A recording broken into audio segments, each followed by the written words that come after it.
అయోధ్య రామాలయ విరాళాల కుంభకోణం వ్యవహారంలో కీలక పరిణామం చోటు చేసుకుంది. అవకతవకలు జరిగాయన్న ఆరోపణలపై విచారణ జరుగుతుండగా శ్రీరామ జన్మభూమి తీర్థక్షేత్ర ట్రస్ట్ ప్రధాన కార్యదర్శి చంపత్ రాయ్ రాజీనామాను ట్రస్ట్ ఆమోదించింది. అలాగే ఆయన స్థానంలో కృష్ణమోహన్ను నియమించింది. ఈ పదవికి ఏకగ్రీవంగా ఎంపిక చేసినట్లుగా సమాచారం. అలాగే సిట్ నివేదికపై కూడా ఈ సమావేశంలో చర్చ జరిగింది. పవిత్ర క్షేత్రానికి సంబంధించిన విరాళాల దుర్వినియోగం ఆరోపణలపై వివాదం కొనసాగుతున్న తరుణంలో శ్రీరామ జన్మభూమి తీర్థక్షేత్ర ట్రస్ట్ ఇవాల్టి సమావేశంలో చంపత్ రాయ్ రాజీనామా ఆమోదంతో పాటు కొత్త సెక్రటరీ నియామకానికి కీలక నిర్ణయం తీసుకుంది. తాత్కాలిక ప్రధాన కార్యదర్శిగా కృష్ణమోహన్ బాధ్యతలు అప్పగించింది.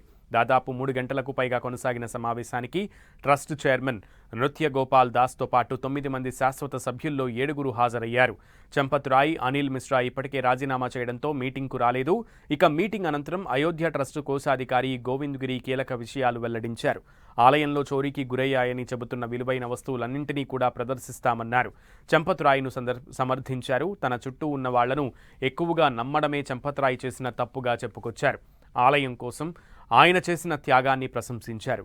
ఇటు విరాళాల చోరీకి పాల్పడిన దోషులకు కఠిన శిక్ష పడాలని తాము కోరుకుంటున్నామని తెలిపారు.